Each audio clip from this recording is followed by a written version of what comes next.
नमस्कार दोस्तों, Aarav study point में आप सभी का स्वागत है। दोस्तों आज है 14 दिसंबर और DSSB domestic science teacher exam जिसका पोस्ट कोड था 11/25। इस एग्ज़ाम की फ़र्स्ट पाली समाप्त हो गई है। दोस्तों फर्स्ट पाली में जितने भी आपके जीके और करंट अफेयर से संबंधित क्वेश्चन पूछे गए थे उन सभी क्वेश्चनों को इस वीडियो के माध्यम से मैं आपके सामने लेकर आया हूँ। तो दोस्तों वीडियो पर बने रहें और वीडियो को अंत तक ज़रूर देखिए। तो चलिए देखते हैं फर्स्ट पाली में आए हुए क्वेश्चनों को। और आपको बता दें, देखिए फर्स्ट पाली में आपके दो सेक्शन आए हुए थे, सेक्शन ए और सेक्शन बी। ठीक है, सेक्शन बी में आपके 100 क्वेश्चन थे और सेक्शन ए आपका मैथ साइंस और ये आपका जीके, इनमें सभी को डिवाइड किया हुआ था। ठीक है, तो जितने भी क्वेश्चन हमारे पास हो सके हैं उन सभी क्वेश्चनों को आप तक पहुंचाने की कोशिश की है। तो देखिए पहला क्वेश्चन देख लीजिए क्या आया हुआ था।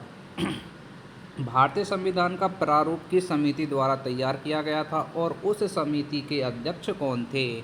तो देखिए इस क्वेश्चन का राइट आंसर था ऑप्शन बी, प्रारूप समिति, और इसके अध्यक्ष थे डॉक्टर भीमराव अंबेडकर। अगले क्वेश्चन की बात करें तो देखिए अगला क्वेश्चन पूछा गया था, पृथ्वी पर सबसे अधिक मात्रा में पाया जाने वाला धातु कौन सा है जो पृथ्वी की भूपर्पटी में प्रचुर मात्रा में पाया जाता है? तो देखिए क्वेश्चन का जो आंसर था इसका वो था एल्यूमिनियम। चलते हैं अगले क्वेश्चन की तरफ। देखिए अगला क्वेश्चन पूछा गया था, नील दर्पण नामक पुस्तक किस सामाजिक समस्या पर आधारित है और इसके लेखक कौन हैं? तो राइट आंसर था ऑप्शन ए, नील खेती, और इसके लेखक है दीन बंधु मित्र। और देखिए फ्रेंड्स ये आपका पहले भी एलडीसी के एग्ज़ाम में ये पूछ लिया गया था। ठीक है, तो देखिए अगला क्वेश्चन, भारत में योजना आयोग की स्थापना किस वर्ष हुई थी और इसका उद्देश्य क्या था? तो इसकी स्थापना हुई थी 1951 में और क्या उद्देश्य था? पंचवर्षीय योजना। ठीक है, और आपको बता दें योजना आयोग का जो अध्यक्ष होता है वो होता है पीएम। ठीक है, यानी कि प्रधानमंत्री, ये होते हैं आपके योजना आयोग के अध्यक्ष। ठीक है, आगे बढ़ते हैं अगला क्वेश्चन। देखिए अगला क्वेश्चन में पूछा गया था, मानव शरीर में इंसुलिन हार्मोन्स किस ग्रंथि से स्रावित होता है और इसका मुख्य कार्य क्या है? तो राइट आंसर था ऑप्शन बी, अग्नाशय और रक्त शर्करा नियंत्रण, ये इसका होता है मुख्य कार्य। नेक्स्ट क्वेश्चन देखिए, भारतीय राष्ट्रीय कांग्रेस के प्रथम अध्यक्ष कौन थे और इसकी स्थापना कहाँ हुई थी? तो राइट आंसर था डब्ल्यू.सी. बनर्जी और स्थापना हुई थी इसकी मुंबई में। फ्रेंड्स आपसे रिक्वेस्ट है, आप हमारे चैनल पर पहली बार आए हों तो चैनल को सब्सक्राइब कर लीजिए, बेल आइकन को दबा लीजिए, जिससे हमारी आने वाली वीडियो की नोटिफिकेशन डेली आप तक सबसे पहले पहुंच सके। आगे देखते हैं अगला क्वेश्चन, नीली क्रांति का संबंध भारत में किस क्षेत्र के विकास से है? तो बहुत ही आसान क्वेश्चन था और इसका आंसर था मत्स्य पालन। आगे देखिए अगला क्वेश्चन, पृथ्वी की आयु का अनुमान लगभग कितना लगाया गया है और भूवैज्ञानिक अध्ययनों पर आधारित है जो? तो राइट आंसर था ऑप्शन सी, 4.6 अरब वर्ष। ये था इस क्वेश्चन का राइट आंसर। अगले क्वेश्चन की तरफ बढ़ते हैं, भारतीय संसद का ऊपरी सदन कौन सा होता है और इसके सदस्यों का कार्यकाल कितना होता है? आपको बता दें ये क्वेश्चन आपका सेक्शन बी में पूछा गया था। ठीक है, देखिए इसका जो राइट आंसर था वो था ऑप्शन बी, राज्यसभा इसका ऊपरी सदन होता है और इसका जो कार्यकाल होता है 6 वर्ष का होता है। और उम्र की बात करें तो फ्रेंड्स उम्र जो होती है राज्यसभा के सदस्य बनने के लिए वो होती है 30 वर्ष। ठीक है, ये बात भी आपको याद रखनी है। बढ़ते हैं अगले क्वेश्चन की तरफ। अगले क्वेश्चन में पूछा गया था, गीतांजलि के लिए रविंद्रनाथ टैगोर को किस क्षेत्र में नोबेल पुरस्कार मिला था? तो राइट आंसर था ऑप्शन बी, साहित्य में। ठीक है, और किस पुस्तक के लिए मिला था या में ये लिखा हुआ है गीतांजलि के लिए, और कब मिला था? ये 1913 में। ठीक है, ये वर्ष भी आपको याद रखनी है जिनका एग्ज़ाम अभी नहीं हुआ है। ठीक है, आगे देखिए, भारत में सबसे लंबी नदी कौन सी है और यह मुख्य रूप से किस क्षेत्र में बहती है? दूसरी बार यह क्वेश्चन आपका पूछा गया है। आगे देखिए इसका जो आंसर क्या है, ऑप्शन सी, गंगा, और उत्तरी भारत क्षेत्र में ये बहती है और इसकी जो लंबाई होती है वो होती है 2525 किलोमीटर। ठीक है, इस बात को आपको याद रखना है, कभी कभी होता है कि गंगा नदी की लंबाई आपसे पूछ ली जाती है।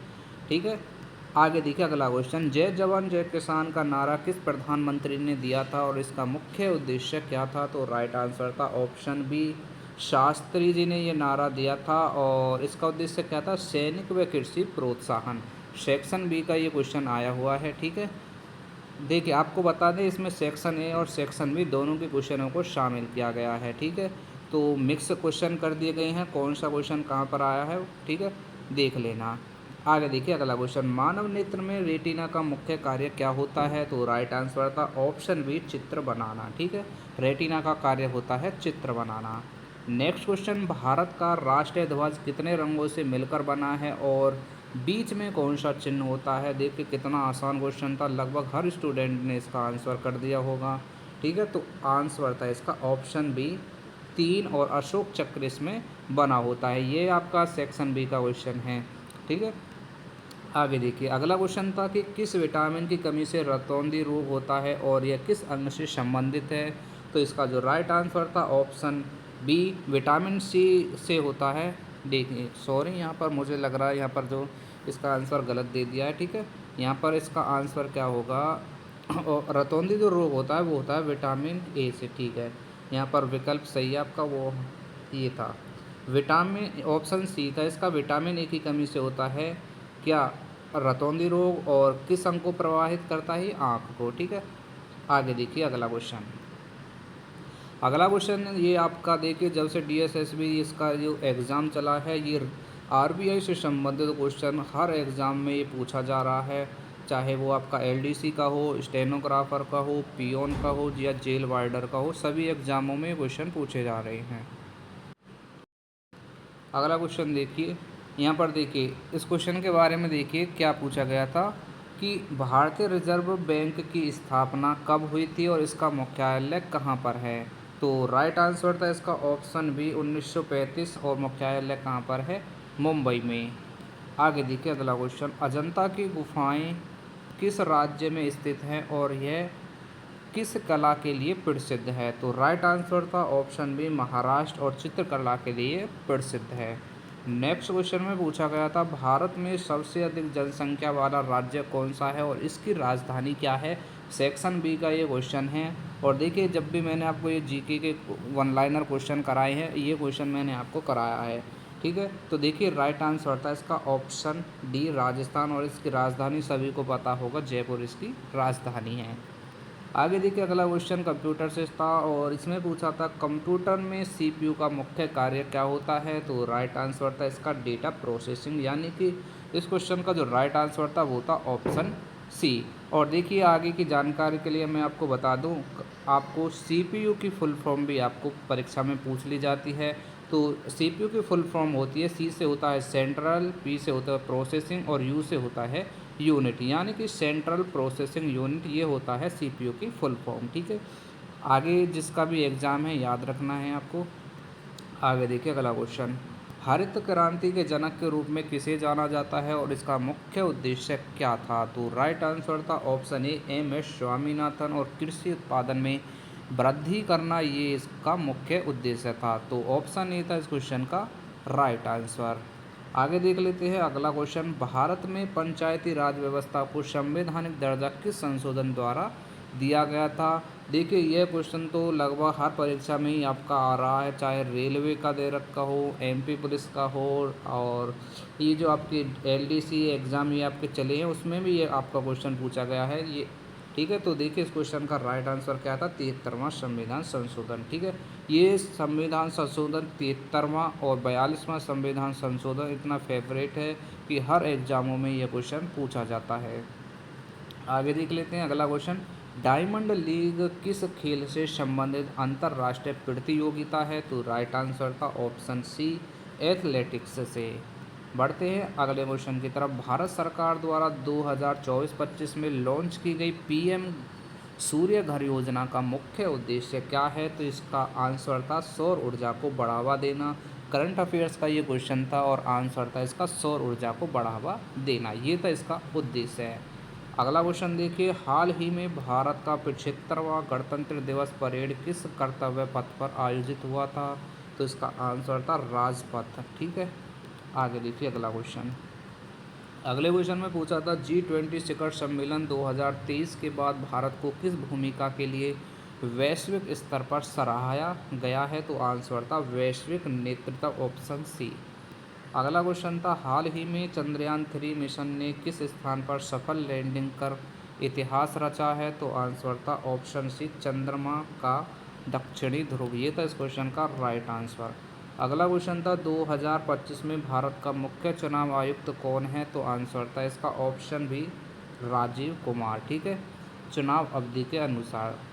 आगे देखिए अगला क्वेश्चन, हाल ही में भारत टैक्स 2024 कार्यक्रम का संबंध किस क्षेत्र से है? तो आंसर था वस्त्र उद्योग से। ऑप्शन सी था इस क्वेश्चन का राइट आंसर। और वीडियो में आगे बढ़ने से पहले फ्रेंड्स आपसे रिक्वेस्ट है, चैनल पर पहली बार आए हैं तो चैनल को सब्सक्राइब ज़रूर कर लेना है। ठीक है, आगे देखिए अगला क्वेश्चन, 2024 में भारत का सबसे बड़ा व्यापारिक साझेदार देश कौन सा रहा है? तो आंसर था इसका ऑप्शन सी, अमेरिका।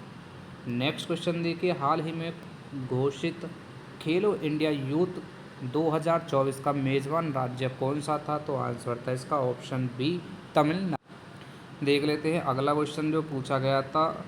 अगले क्वेश्चन में पूछा था 2024 में भारत ने किस देश के साथ स्ट्रेटेजिक डिफेंस पार्टनरशिप को और मजबूत किया है? तो आंसर था ऑप्शन डी, यानी कि फ्रांस, अमेरिका और जापान, इन सभी के साथ इसने पार्टनरशिप को मजबूत किया है। और अगला क्वेश्चन देखिए, अगला क्वेश्चन था, हाल ही में भारत का नया डिजिटल भुगतान प्लेटफॉर्म किस तकनीकी पर आधारित है? तो आंसर था ऑप्शन सी, यूपीआई पर। ठीक है, तो फ्रेंड्स यही क्वेश्चन हमको आपके सेक्शन ए और सेक्शन बी से मिल पाए थे। ज़्यादातर इसमें जो क्वेश्चन है आपके सेक्शन ए से संबंधित हैं और सेक्शन बी से लगभग 5 से 6 क्वेश्चन आपके सेक्शन बी के मिल पाए थे। ठीक है फ्रेंड्स, तो अभी आज जिसका भी एग्ज़ाम है तो वीडियो को देखकर जाइए। सेकंड पाली में जिनका लेबोरेटरी का टेक्नीशियन लेबोरेटरी का एग्ज़ाम है, इस वीडियो को देखकर जाइए। इसी के आधार पर 1-2 क्वेश्चन आपकी परीक्षा में देखने को मिल जाएंगे। ठीक है दोस्तों, तो मिलते हैं सेकंड पाली के रिव्यू के साथ में। जब तक के लिए जय हिंद, जय भारत।